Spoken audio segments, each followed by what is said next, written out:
आज हम बात करेंगे कि बाबा साहब जब बहुजन समाज के लोगों के लिए, इस देश के लिए संघर्ष कर रहे थे, देश की आजादी के लिए संघर्ष कर रहे थे, तो गांधी और कांग्रेस ने कितने रोड़े कहां कहां कैसे और क्यों अटकाए थे।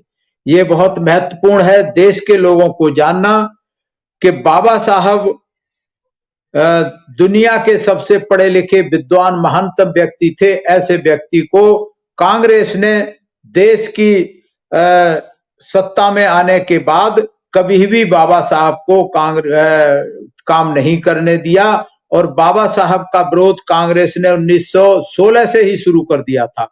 1916 से लेके 1956 तक कांग्रेस लगातार बाबा साहब का विरोध करती रही। सबसे पहले 1932 में और 1928 में जब साइमन कमीशन आया तब कांग्रेस ने विरोध किया। 1932 में सेपरेट इलेक्टोरेट का अधिकार मिला, कम्युनल अवार्ड कहते हैं, तब कांग्रेस ने विरोध किया। 1942 में सेपरेट सेटलमेंट का अधिकार बाबा साहब लेकर के आए, तब कांग्रेस ने उसका विरोध किया।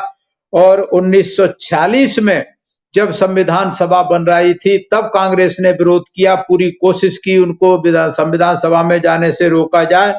1951 में जब बाबा साहब ने हिंदू कोड बिल पेश किया था पार्लियामेंट में, तब कांग्रेस ने विरोध किया था। 1952 में जब पहला लोकसभा चुनाव हुआ था तब कांग्रेस ने बाबा साहब का विरोध करके हराया था। 1954 के पार्लियामेंट के चुनाव में, लोकसभा के चुनाव में बाबा साहब को कांग्रेस ने हराया था। और जब तक बाबा साहब जिंदा रहे कांग्रेस हमेशा विरोध करती रही। बहुत सारी लंबी लिस्ट है कांग्रेस के विरोध की। तो आज हमें ये बहुजन समाज के लोगों को खासकर जानना चाहिए कि जो कांग्रेस ने लंबे समय तक राज किया, वो कांग्रेस की नीति विचारधारा हमेशा बहुजन समाज के लोगों के खिलाफ रही है। वो चाहे एससी और एसटी ओबीसी या माइनॉरिटी के लोग रहे, हमेशा उसकी विचारधारा खिलाफ रही। कभी भी इन लोगों का भला नहीं चाहा, इनकी भलाई के लिए कोई काम नहीं किए। क्यों नहीं किए? क्योंकि कांग्रेस की विचारधारा गांधी की विचारधारा से जन्म लेती है, और गांधी कट्टर प्रबल जातिवाद के विरोधी थे, गैर बराबरी जातिवाद के समर्थक थे और गैर बराबरी के समर्थक थे। वो चाहते थे कि इस देश में चातुर्वर्ण व्यवस्था, जातिवाद रहना चाहिए, ये देश के हित के लिए है, समाज के हित के लिए, जबकि ऐसा नहीं था। बाबा साहब इस व्यवस्था को बदलने के लिए काम कर रहे थे, इसलिए कांग्रेस ने पग पग पर बाबा साहब का विरोध किया था। सबसे पहले बाबा साहब ने जब संघर्ष किया था, जब गांधी या कांग्रेस अंग्रेजों भारत छोड़ो का नारा दे रहे थे, तो बाबा साहब ने संघर्ष शुरू किया था कि भारत छोड़ने से पहले इस देश के बहुजन समाज को, शूद्र समाज को, अछूत समाज को हक हकूक अधिकार मिलने चाहिए, नहीं तो कांग्रेस आकर के सत्ता में आएगी तो इनकी स्थिति बद से बदतर बना देगी, गुलामों से भी और नीचे गिरा देगी। अंग्रेज जब इस बात से सहमत हुए तो उन्होंने साइमन कमीशन भारत में भेजा। साइमन कमीशन जब भारत में भेजा तो कांग्रेस ने भारी विरोध किया था, केवल बाबा साहब ने साइमन कमीशन का समर्थन किया था।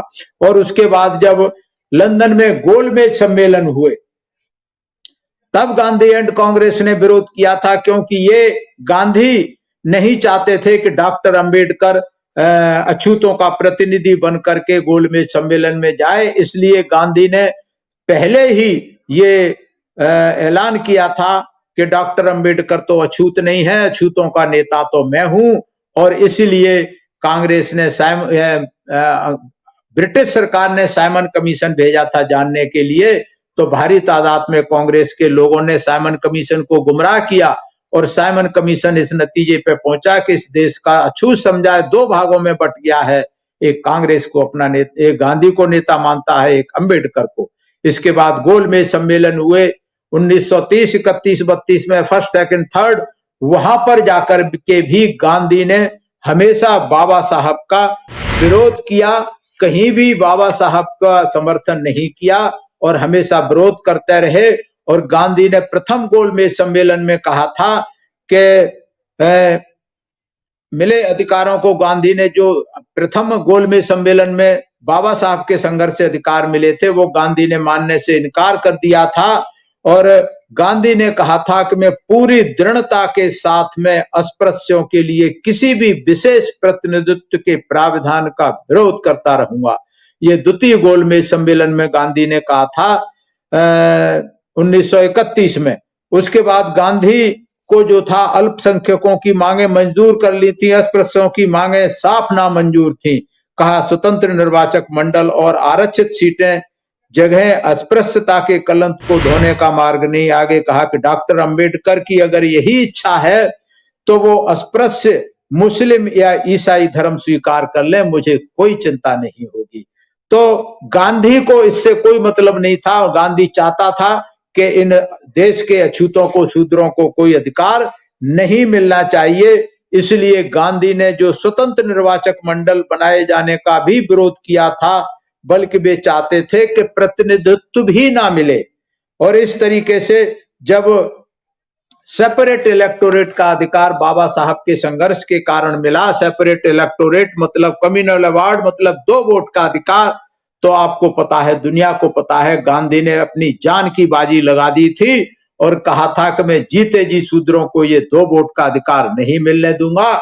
और अंत में गांधी ने आमरण अनशन करने बैठ गया था और बाबा साहब को मजबूर कर दिया था समझौता करने के लिए, जिसको पूना पैक्ट कहा जाता है, जो 24 सितंबर 1932 को यरबदा की जेल में बाबा साहब के बीच में और गांधी के बीच में हुआ था, जिससे आज जो चमचे, गुलाम और गद्दार हमारे 131 मेंबर पार्लियामेंट होते हैं, जो दूसरी पार्टियों से चुन के आते हैं, वो आवाज नहीं उठाते, वो सब गुलाम गद्दार उस पूना पैक्ट की देन है। 24 सितंबर 1932 का दिन भारत के इतिहास में बहुजनों के लिए एक काला दिन है और वो जब तक लोकतंत्र रहेगा हमेशा रहेगा। खामियाजा बहुजन समाज के लोग भुगतते रहेंगे। उसके बाद बाबा साहब ने फिर संघर्ष किया था और 1942 में सेपरेट सेटलमेंट का अधिकार लेकर के आए थे कि जो सरकारी जमीन लाखों एकड़ पड़ी हुई है खाली, उस सरकारी जमीन को शूद्रों को, अछूतों को, भूमिहीनों को, जो कि गुलामों की तरह रह रहे हैं, उनको एक जगह बसाकर उनको दे दी जाए और उनकी अलग बस्तियां बसाई जाए ताकि वो मान सम्मान की जिंदगी जी सकें। लेकिन कांग्रेस ने देश आजाद होने के बाद उस सेपरेट सेटलमेंट के अधिकार को भी लागू नहीं किया, कभी उस जमीन को देने का काम नहीं किया। इसीलिए साहब कांसीराम ने जब बहुजन समाज पार्टी बनाई तो उन्होंने नारा दिया कि जो जमीन सरकारी है वो जमीन हमारी है।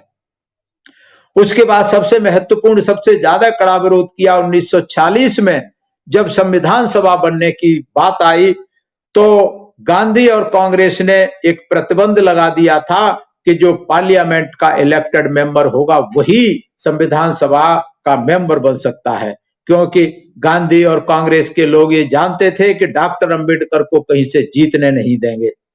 अंततः जोगेंद्र नाथ मंडल ने बंगाल से बाबा साहब को चुनाव जिताया था और बाबा साहब को इस तरीके से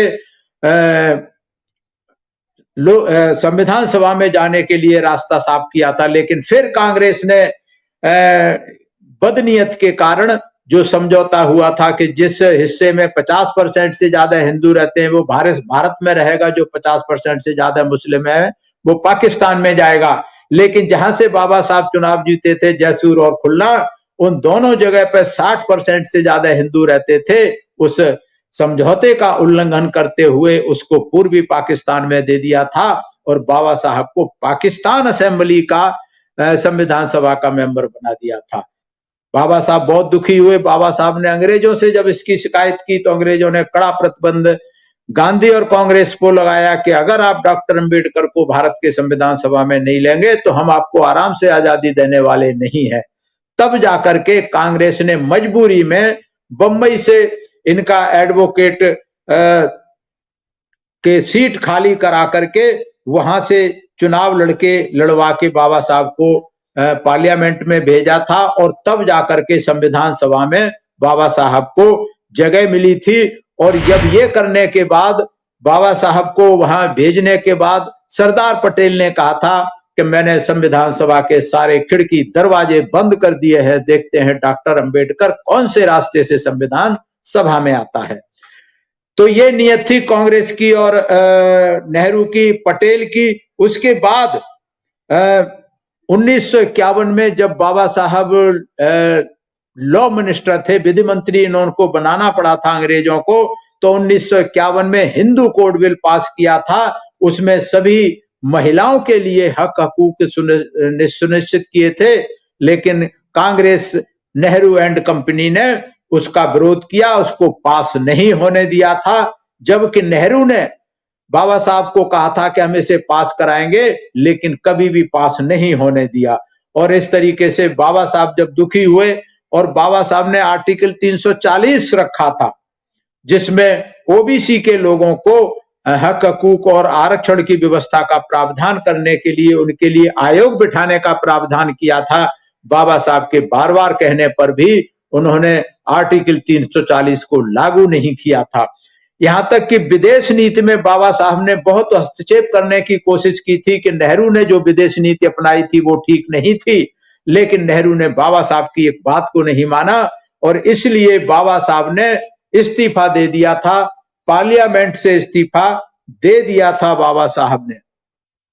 उसके बाद 1952 में जब पहला लोकसभा का चुनाव हुआ था आजाद भारत का, तो बाबा साहब का जो पीए था कजरोलकर, उसको बाबा साहब से तोड़ करके बाबा साहब के खिलाफ खड़ा करके बाबा साहब को चुनाव हरा दिया था। उसके बाद 1954 में फिर एक बाई इलेक्शन हुआ था, तो बाई इलेक्शन में भंडारा से बाबा साहब चुनाव लड़े थे। वहां से एक बोरकर नाम के शूद्र को बाबा साहब के खिलाफ खड़ा करके बाबा साहब को चुनाव हरा दिया था। इस तरीके से बाबा साहब को, जिनका लिखा हुआ संविधान पार्लियामेंट में चलता था, कांग्रेस और गांधी, नेहरू एंड कंपनी ने बाबा साहब को कभी भी पार्लियामेंट के अंदर चुन करके नहीं जाने दिया। ये कांग्रेस की बदनीयती थी। तो इस तरीके से आप देखेंगे कि कांग्रेस ने बाबा साहब का पग पग पर विरोध किया था, हमेशा विरोध किया था, पूरी कोशिश की थी, लेकिन बाद में ड्राफ्टिंग कमेटी जो संविधान की बनी थी 1946 में 47 में, तब जाकर के नेहरू पूरी दुनिया में घूम के आए थे कि भारत का संविधान कोई लिखने वाला मिल जाए, लेकिन जब कोई नहीं मिला था तो फिर अंततः मजबूरी में बाबा साहब को संविधान लिखने के लिए इनको स्वीकार करना पड़ा था। तब बाबा साहब ने ये संविधान लिखा था। तो ये कांग्रेस ने हमेशा बाबा साहब का विरोध किया और पूरा जी जान से विरोध किया। इसलिए बाबा साहब तो बहुत कुछ करना चाहते थे, देश के लिए कर सकते थे, लेकिन कांग्रेस और गांधी और नेहरू ने बाबा साहब के देश में हित में कोई काम नहीं करने दिए। जबकि दुनिया जानती है कि बाबा साहब जब वायसराय काउंसिल में लेबर मिनिस्टर थे 1942 से लेकर के 1946 तक, उस समय बाबा साहब ने जो काम किए थे वो बहुत महत्वपूर्ण काम थे। अगर बाबा साहब को आजाद भारत में काम करने का मौका मिलता देश के लिए, तो देश की तस्वीर और तकदीर बदल गई होती। लेकिन उसके बावजूद भी 1942 से 46 तक बाबा साहब ने अंग्रेजों के शासनकाल में जो काम किए थे, आज भारत उसका ऋणी है। जो आधुनिक भारत आज तस्वीर देखते हैं वो बाबा साहब और सिर्फ बाबा साहब की देन है। चाहे बांध बनाए, चाहे नदियां बनाई, बिजली बनाई, लेबर कानून बनाए, इक्वल पे का अधिकार दिया, 8 घंटे काम का अधिकार दिया, मैटरनिटी लीव का अधिकार दिया, एम्प्लॉयमेंट एक्सचेंज बनाए, ईपीएफ बनाए, यूपीआई बनाई, आरबीआई बनाई, पीने का पानी, सिंचाई के पानी की व्यवस्था की, नहरों में बांध बनाए। ऐसे बहुत सारे काम बाबा साहब ने अंग्रेजों की सरकार में किए थे। अगर कांग्रेस आजाद भारत में बाबा साहब को मौका देती तो बाबा साहब इस देश की तकदीर और तस्वीर बदल सकते थे, लेकिन कांग्रेस की नियत खराब थी, क्योंकि बाबा साहब शूद्र थे। बाबा साहब सबको अधिकार देना चाहते थे, संविधान में सबको अधिकार दिए, इसलिए कांग्रेस ने ताउम्र बाबा साहब के पग पग पर रोड़े अटकाने का काम किया। ऐसी कांग्रेस को बहुजन समाज ने उखाड़ के फेंक दिया है।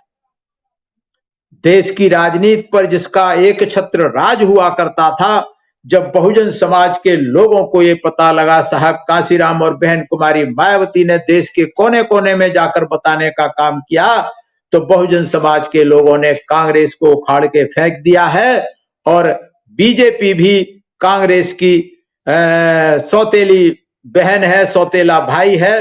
अब कांग्रेस अब जो है बहुजन समाज की समझ में आ गया है बीजेपी की नीति और नियति, तो कांग्रेस तो समाप्त मृत प्राय हो गई है, अब बीजेपी भी मृत प्राय होने वाली है, ऐसा मुझे पूरा विश्वास है। मैं धन्यवाद करता हूं एसएम न्यूज का, धन्यवाद करता हूं आप सभी श्रोताओं का, दर्शकों का। आपको अगर मेरी बात पसंद आई, ये वीडियो पसंद आया, तो ज्यादा से ज्यादा शेयर करें, लाइक करें और कमेंट्स के द्वारा आप हमारा मार्गदर्शन करना ना भूलें। सभी को मेरा आभार, सभी मेरा प्रणाम स्वीकार करें।